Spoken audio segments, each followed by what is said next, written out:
महिला सीईओ अपने बच्चे को नए साल के लिए घर ले आई। अपने भाई बहनों को शर्मिंदा होने से बचाने के लिए उसने जानबूझकर अपनी बहु-मिलियन डॉलर की लग्जरी कार को गांव के प्रवेश द्वार पर पार्क किया और इसके बजाय एक तिपहिया साइकिल से घर जाने का फैसला किया। इस समय उसका बड़ा भाई भी वहां आ गया। अपनी बहन को तिपहिया वाहन चलाते देखकर उसने सोचा कि उसकी हालत ठीक नहीं है, इसलिए उसने उसे पीछे छोड़ने के लिए अपनी कार की गति बढ़ा दी। नतीजतन महिला सीईओ पर कीचड़ के छींटे पड़ गए। जब वह उतरी तो उसने पाया कि उसके पिता के लिए लाए गए उपहार भी कीचड़ में सने हुए थे। असहाय होकर उसने अपने महंगे उपहारों को ले जाने के लिए एक चाची से एक बोरी उधार, लेकिन अप्रत्याशित रूप से उसके पिता बोरी को देखकर नाराज हो, क्योंकि उसकी सबसे छोटी बहन और उसका पति न सिर्फ आलीशान कार चलाते थे बल्कि सोने से बने गहने भी उपहार में लाए। बड़े भाई और उसकी पत्नी ने तोहफे में और भी ज्यादा कीमती शराब लाई। फिर भी महिला सीईओ ने सुविधा के लिए तोहफों की बोरी ले रखी। यह देखकर उसके पिता उसे डांटने वाले। सौभाग्य से उसकी माँ तनाव को दूर करने के लिए बाहर आई। उसने गर्मजोशी से उसका घर में स्वागत किया, फिर उसे याद दिलाया कि उसके पिता की तबीयत खराब है और चाहे वह कुछ भी कहे उसे पलटकर बात करने से बचना चाहिए। उसके बाद उसकी माँ खाना बनाने के लिए रसोई में चली गई। इस समय महिला सीईओ अपने उपहार को उपहार कक्ष में ले आई और अपने भाई बहनों का गर्मजोशी से स्वागत किया। हालांकि उसका स्वागत करने के बजाय उन्होंने उसका उपहास किया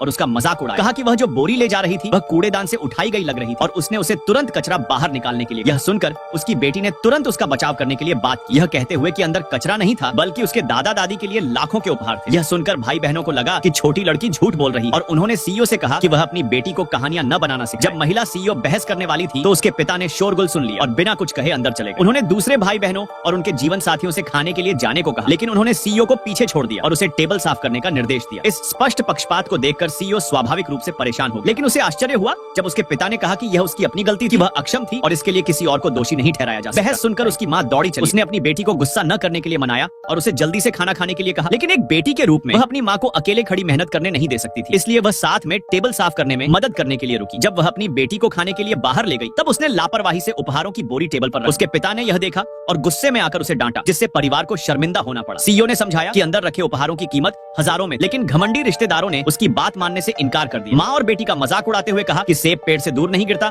और उन्हें आदतन झूठा कहा। उन्होंने न केवल उन्हें खाने की मेज पर बैठने से मना कर दिया बल्कि उन दोनों को कुत्तों के साथ खाने के लिए भी मजबूर किया। सीईओ ने केवल कुछ शब्द कहे, लेकिन इससे उसके पिता नाराज हो गए, जो हमेशा उसकी आलोचना करते रहे थे। उन्होंने उसे जोर से थप्पड़ मारा और उसे बदनाम करने के लिए डांटा। बेकार की लकड़ियां और सस्ती शराब का एक गुच्छा लेकर आए। उस समय वह पूरी तरह से बेशर्म थी। उसकी माँ ने अचानक अजीब स्थिति को शांत करने के लिए कदम बढ़ाए। इस बीच उनके बगल में बैठे बच्चे ने प्यार से सीईओ के पिता से लाल लिफाफा मांगा। यह सुनकर उन्होंने उदारता पूर्वक 2 बच्चों को लाल लिफाफे दिए, लेकिन सीईओ का बच्चा चुपचाप देखता रहा। यह देखकर माँ ने तुरंत अपना लाल लिफाफा दे दिया। इस समय लड़के ने अचानक सीईओ से भी एक देने को कहा। बिना किसी हिचकिचाहट के सीईओ ने एक चेक निकाला। जब सभी ने चेक पर नंबर देखा तो वे पूरी तरह से दंग रह गए।